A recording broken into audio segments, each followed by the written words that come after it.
When all four edges of rectangular slab are supported and aspect ratio of long span to short span is less than 2, then slab will be termed as two-way slab. In case of uniformly loaded slabs, the IS 456-2000 code suggests design procedure for two types of slab. First, simply supported slab whose corners are free to lift up, and second, torsionally restrained slabs in which corners are restrained from lifting up. Let us see simply supported slab. The slab supported by brick wall without any arrangements to prevent lifting of corners will come in this category as shown here. This type of slab will be designed as per the clause D2 of the IS code. The video on this design of this type of simply supported two-way slab is already available on this channel. The link of the video is given in the description. Next, the restrained slab includes the slab supported by beam column system. The slab supported by brick wall and uplifting of slab corners restrained by wall or any other system will also come in this category. This restrained slab will be designed as per clause D1 of the IS code. When the restrained slab is simply supported, then potential cracks will be developed in the slab corners. Therefore, torsional reinforcement needs to be provided in the corners as per the clauses D1.8 to 1.10 of IS code. The schematic details of this torsional reinforcement is given in SP34. So, as per the clause D1.8, the torsion reinforcement shall be provided at any corner where the slab is simply supported on both edges meeting at that corner. It shall consist of top and bottom reinforcement, each with layers of bars parallel to the sides of the slab and extending from the edges a minimum distance of 1/5 of the shorter span. The area of the reinforcement in each of these four layers shall be 3/4 of the area required for the maximum midspan moment in the slab. So let us understand this bar arrangement using 3D diagram. A typical restrained rectangular slab is shown here. The short span of the slab is denoted by Lx while long span by Ly. The slab is simply supported on both edges meeting at all the four corners. Hence, we need to provide the torsional reinforcement at all the corners in the form of top and bottom mesh over the area of a side equal to 1/5 of Lx. The reinforcement will be placed in 4 layers in each corner. For this, U-type bar arrangements can be made as shown here. Each layer consists of reinforcement equal to 3/4 of the steel required for the maximum moment. So, let us try to understand the complete design procedure of this type of restrained two-way slab with the help of a numerical example. Watch this video till the end to understand the design concepts visually in most simplified way. Subscribe this channel and press the bell icon so that you can get all this notification of the new videos. So let us design a RCC slab for a room floor having following data. Clear dimensions of the room is 4 meter by 5 meter. Width of supporting brick wall is 230 mm. Live load on the floor is 3 kN per meter square. Floor finish is 1 kN per meter square. The grade of concrete is M20 and grade of steel is Fe415. The slab corners are prevented from lifting up by providing brick wall above the slab.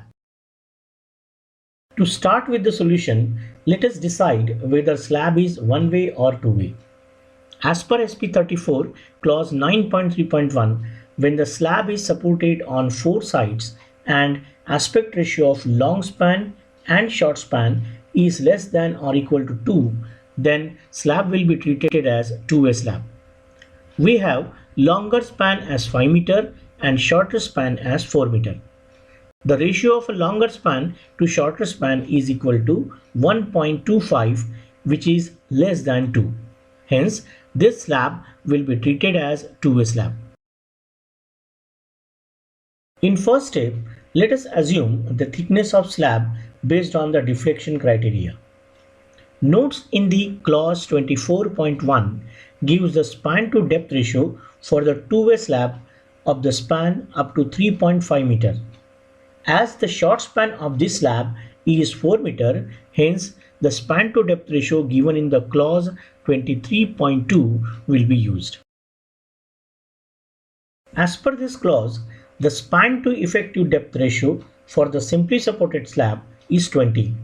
Since the percentage of reinforcement in slab is generally low in the range of 0.3 to 0.5%, a span to depth ratio of 25 to 30 is more appropriate by considering the modification factor for Fe415 steel. So, consider the span to depth ratio equal to 30. As per the notes given in clause 24.1, for the two-way slab, the shorter of the two span should be used for calculating the span to effective depth ratio. After rearranging the equation and solving, we get effective depth D equal to 133 mm. Assume clear cover of 20 mm for mild exposure and diameter of bar as 10 mm. Here we need to find the effective depth and cover in short and long span. So let us first find the effective cover to bars along short span, which is equal to 25 mm, and effective cover to bars along the long span equal to 35 mm. Assume total depth of slab equal to 165 mm. Hence, the effective depth for short span is equal to 140 mm and that for long span equal to 130 mm. In step 2, let us calculate the effective span of the slab by referring to clause 22.2 of IS 456. As per the clause, the effective span of the slab shall be taken as clear span plus the effective depth of the slab or center to center of the support, whichever is less. Hence, let us calculate first clear span plus the effective depth of the slab. The short effective span Lx is equal to 4.14 meter and long effective span Ly is equal to 5.13 meter.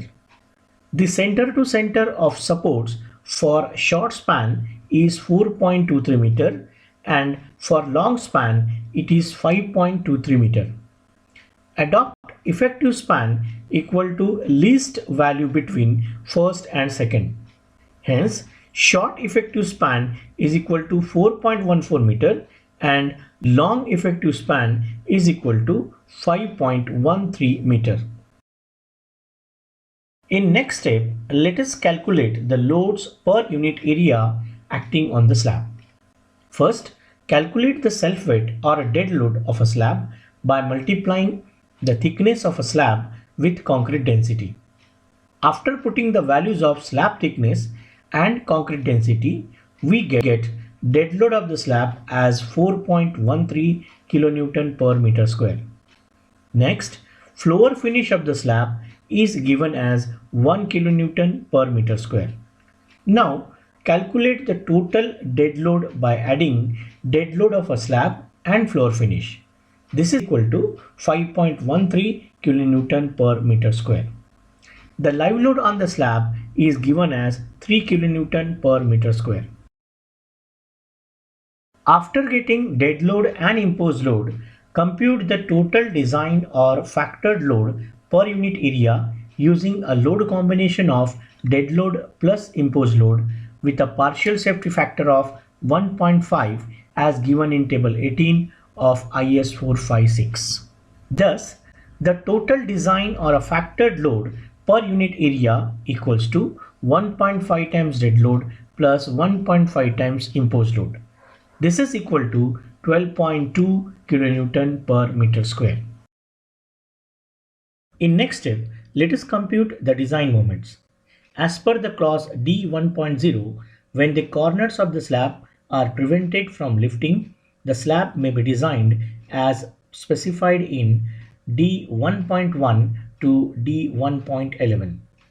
The maximum bending moments per unit width will be calculated based on the equations given in clause D1.1. For the calculation of maximum bending moments, unit width strip at midspan for short span and long span are considered. The alpha x and alpha y in the moment equations are the bending moment coefficients given in the table 26 of IS code. So let us use the table number 26 to find the coefficient alpha x and alpha y. For this, we need to calculate the value of aspect ratio Ly by Lx. Here it is equal to 1.24. This value is between 1.2 and 1.3. All the edges of the slab considered in this example are discontinuous. Hence, select the type of panel case number 9. 4 edges discontinuous. Here, the value of alpha x will lie between 0.072 and 0.079.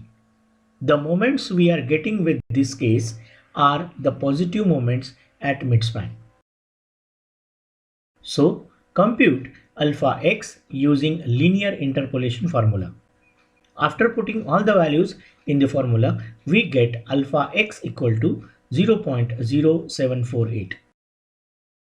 Next, get the value of alpha y for the same panel type case number 9. Here, for all the value of Ly by Lx, alpha y is equal to 0.056. Now, after putting all the required values in the equations, we get short span design moment equal to 15.64 kilonewton meter and long span design moment equal to 11.71 kilonewton meter. Next, it is required to check the adequacy of the assumed depth of the slab for maximum design moment. For this, use the expression given in section C of clause G1.1. In this equation, mu lim is the maximum value of design moment. Xumax by D is 0.48 for Fe415 as per the clause 38.1 and small b is the width of design strip equal to 1000 mm. In this equation, depth D is unknown.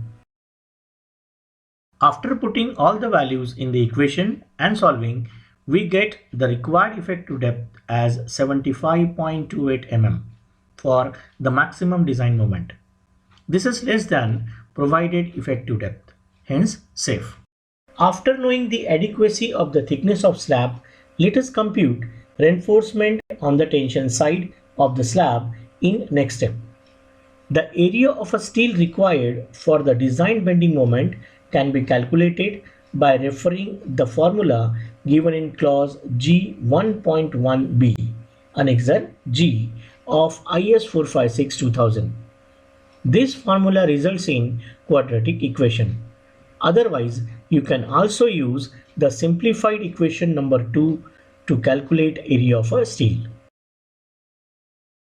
Let us use equation number 2 to compute the required area of a steel. As the slab is two-way slab, we need to find the area of a steel along the short span and along the long span also. So, let us start with steel required along short span. In the equation, value B is equal to 1000 mm, while effective depth D equals to dx, that is 140 mm. After putting all the values and solving, we get the area of a steel required equal to 325 mm square per meter. Similarly, calculate the steel required along long span. In the equation, value B is equal to 1000 mm, while effective depth D equal to dy, that is 130 mm. After putting all values and solving, we get the area of a steel equal to 260 mm square per meter. Now, let us check the minimum area of a steel required. Hence, as per clause of IS 456, the minimum area of a steel required is 0.12% of gross cross-section area of the slab for Fe415 bars. After calculation, we get minimum area of a steel equal to 198 mm square, which is less than the required area of a steel for short span and long span. Let us fix the diameter and spacing of bars to be provided along short span. So select the bar diameter as 10 mm. The cross-sectional area of this bar is 78.5 mm square. Now compute the spacing of bars by considering 1 meter width of the slab. Here we get the spacing equal to 241 mm. But as per the clause 26.3.3, the maximum spacing of the bar is 3 times the effective depth of the slab, or 300 mm, whichever is smaller. So let us calculate the second value of spacing equal to 3 times effective depth, which is equal to 420 mm, and the third value of spacing is equal to 300 mm. Now maximum spacing permitted is equal to the minimum value of the first, second and third of the spacing. This is equal to 241 mm.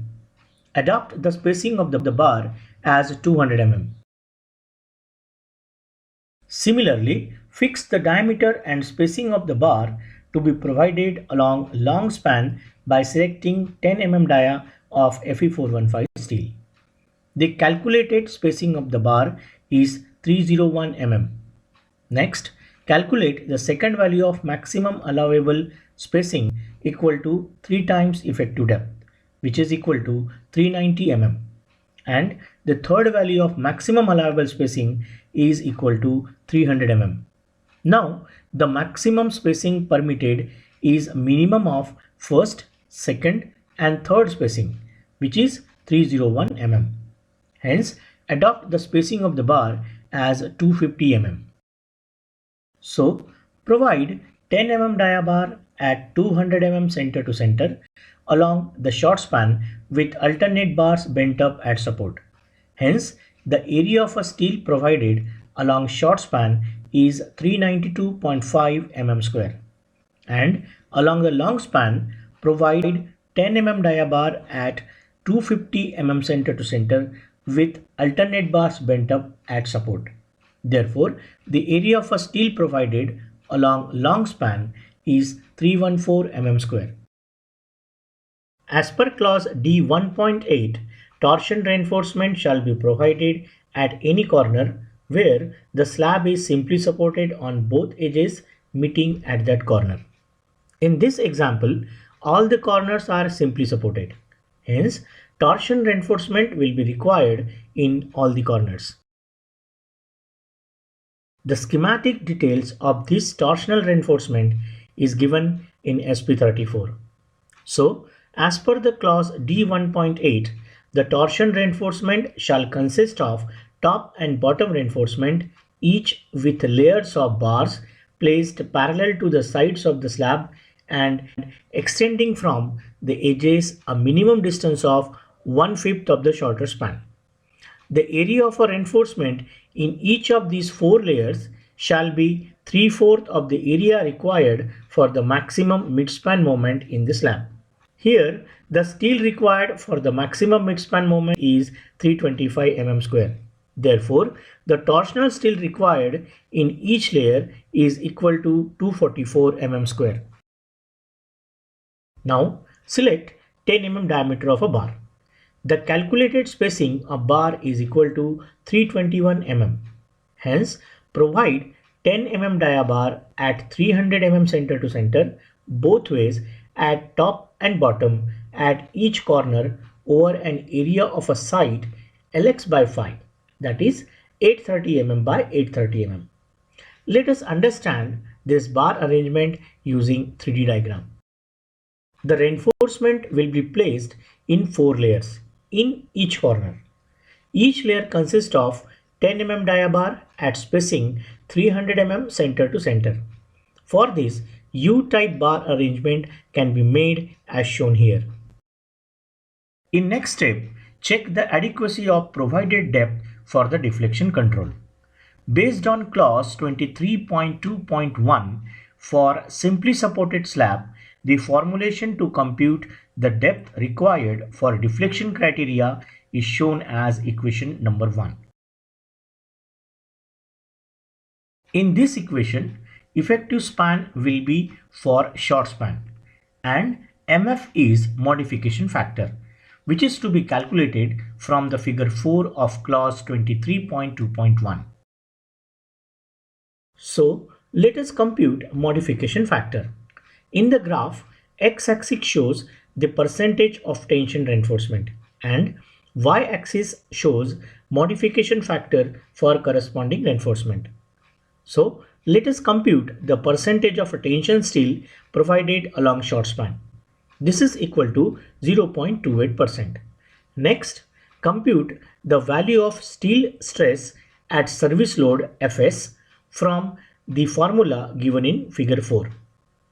After putting all the values in the equation, we get Fs equal to 199.3 Newton per mm square. So from the graph, modification factor is equal to 1.75. After putting all the values in equation 1 and solving, we get the depth required for deflection criteria, which is equal to 118 mm. This value is less than the effective depth provided in short span, hence it is safe. Finally, let us summarize the design and the reinforcement detailing. A simply supported two-way slab is designed with M20 grade of concrete and Fe415 steel. The thickness of slab is 165 mm. Along short span, provide 10 mm dia bars at 175 mm center to center with alternate bars bent up at support. And along long span, provide 10 mm dia bars at 250 mm center to center with alternate bar bent up at support. As a torsion reinforcement, provide 10 mm dia bars at 300 mm center to center both ways at top and bottom at each corner over an area of 830 mm by 830 mm. If you like this video, then share your thoughts in comment section. Subscribe this channel and press the bell icon to get the notification of such interesting videos for visual and simplified learning of various civil engineering topics.